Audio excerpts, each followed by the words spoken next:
So hey guys, today's a new video, and well, let's see, what are we gonna talk about? So we're gonna talk about the next event, as our good friend, what's it called? Damn she fine 123, so eloquently put. The next event is actually gonna be Hanzo, so shout out to him, just as I was starting to make this video, 3 minutes in, as you can see, well, 3 minutes ago, as you can see, he said next event is Hanzo, the salamander. So yeah, it's pretty cool. Let's see. I was asked to do a lot of Ninja War, and yeah, I can do that. But you just bear with me for some because, well, some of it can be very frustrating when it comes to Ninja War. The problem with Ninja War is that beforehand, after you got to level 50, it was fairly easy to go higher, a lot higher actually, just depending on your luck. You could use Shisui Uchiha, and you would honestly dominate in there up until maybe 100, 200. And even then, it would just be luck because if Shisui was able to confuse the first guy, and the first guy had an AoE attack, you're more than likely gonna win just by KOing them. Because they would KO themselves because of the confuse. Unfortunately, now they are a lot stronger than that, so you can't use Shisui all the time. I mean, I'm sure Shisui Gold or Silver would still be rather what's on there, but at the same time,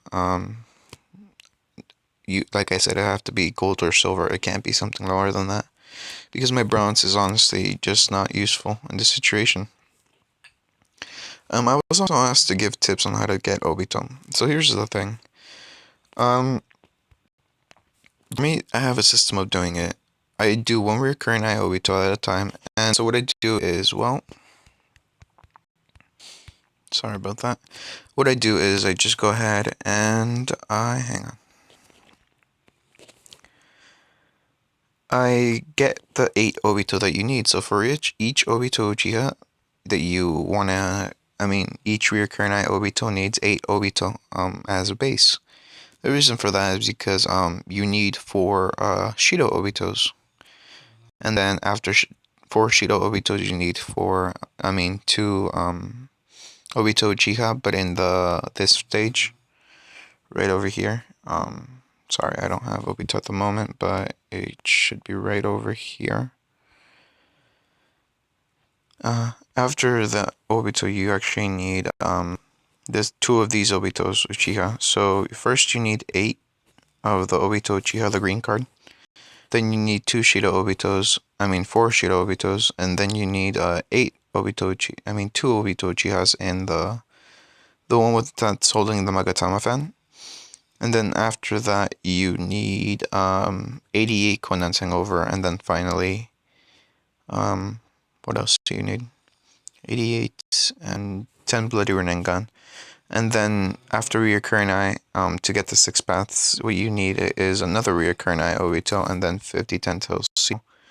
And yeah, you just need all that. So my system is usually getting all the Obitos first, and I usually use all of the wipeout coupons, all of the stamina that I can, getting the Obitos, because I quite frankly don't have the patience for it. But now let's see, what's the next event? As I said, Damshi Fine 123, he commented, and I saw, I was on Facebook. And yeah, it's, what's it called? It's Hanzo, the salamander, and that's pretty cool actually, because Hanzo, he used to be one of those go-to cards that you would get instantly, not instantly, but that you could grind out. A lot of people have him gold, and I personally would have him gold, but unfortunately, at the moment in my team that I have right now, it just isn't viable for me to go ahead and get assist dude got Obito gold. It may sound arrogant, but if this was if I was on server 11 and I would have used my server 12 account, I would destroy the server 11. But sorry. But as I was saying, yeah, I do Obito first. I mean, all the green Obitos, then I get all the Shiros, the 2 cells, and then I get and usually during the time that I do all of the condensing over, I usually have or get the, what's it called? hang on, it's on the tip of my tongue. I usually get the, what's it called? Dang it. Well, I'm having a blank here. No,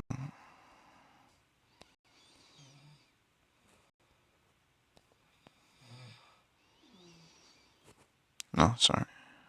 But by the time that sorry.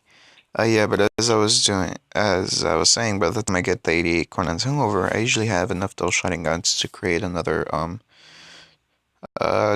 two Obito Uchiha with the Magatama fan. And so it's fairly easy for me. Now, somebody asked me a while back, what do you do and how do you beat Dungeon 17? I believe it was 17.7, 17.8, and then I would guess further on ahead. So if you had beaten 17.6, really the only strategy that you need is just the same thing as you did with 17.6, honestly. You want to stun lock, what's his face? Damn it. You want to stun lock these guys, so Kakashi would definitely be useful here. Kuruma Naruto because of his shield, Obito because of his stuns, essentially. And then, what's his face? Kabuto because he can seal them. And as you can see here, they're making pretty short work of them.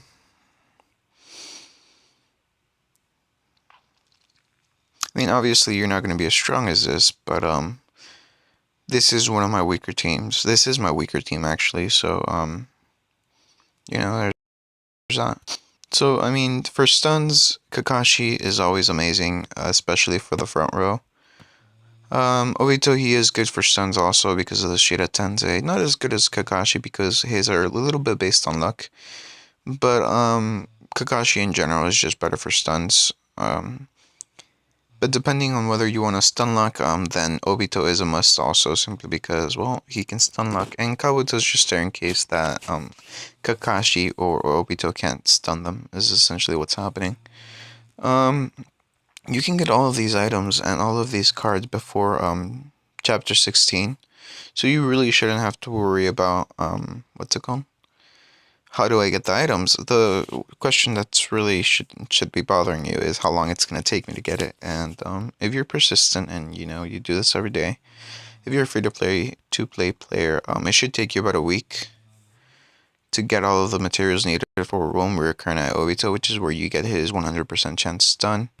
And maybe another 2 weeks to get all the materials needed for Suzuka Kakashi. Suzuka Kakashi is actually a little harder than Obito, simply because most of the time you have to get a lot of his space-time. Let's see, it's right over here. I have at least 1,900 or some crap like that. But you need space-time something. It's Ambu space-time information, I believe. Could be completely wrong on this, but yeah, you need something like that, and I can understand it could be hard. And let's see, Ten Tails, no. Kotomatsukami, reanimation container. More lesson.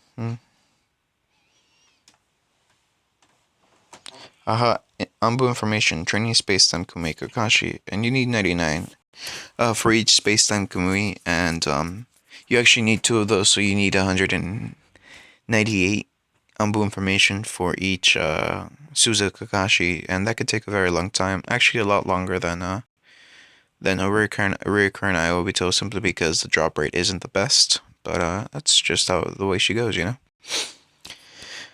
Now let's see what else.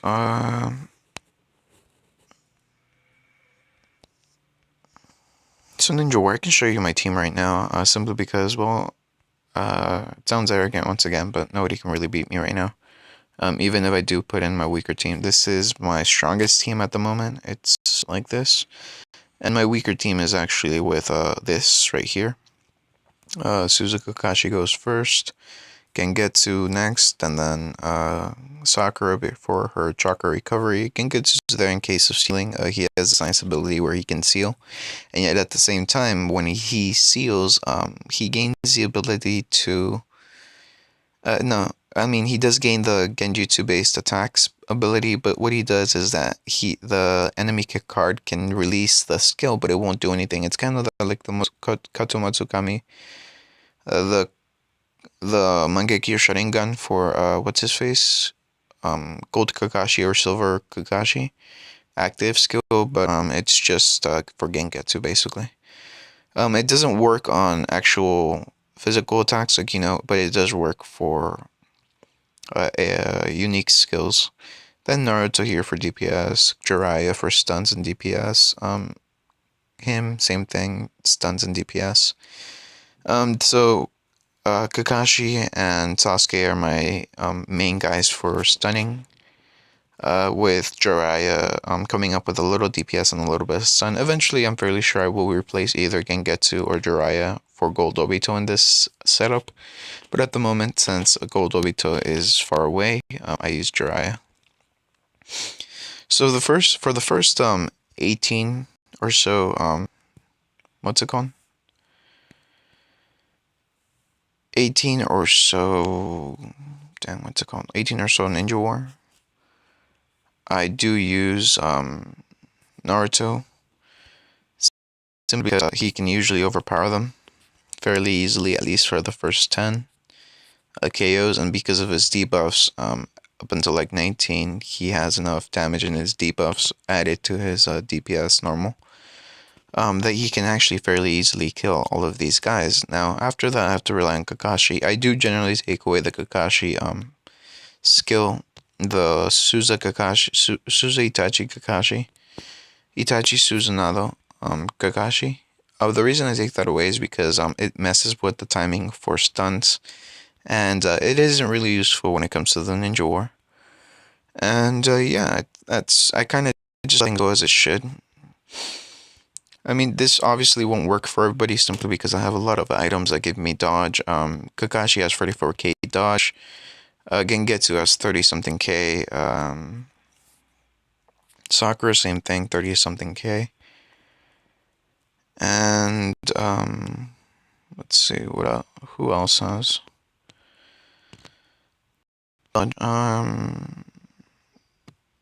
Jiraiya, he has 44 something K, and then now as you can see here, I just switched Kakashi and I still win. The reason I'm not showing you guys what's actually going down is simply because I have to rely on time, and as you can see, I only have 2 minutes left to finish this. I mean, I can let you watch this, and as you can see, Kakashi stuns, then Gegetsu gets in there with his what's it called? With his unique skill, and then see that little Genjutsu based eye right there? That normally means that the card can use Genjutsu based attacks. For normal attacks, that's actually Kamui that stuns that card. It's not going to be able to do anything for 3 rounds, which is very nice. And as you can see, it's just about over. My card is really overpowering. So with Jiraiya right now, we should win. The only one, and there you go, Kamui, and that's it. I mean, it's fairly simple, fairly basic. But yeah, that's about it for this video. Please leave a like if you liked it, leave a dislike if you don't. I appreciate you watching, and I hope you have a nice day, and good luck with the event tomorrow. Bye.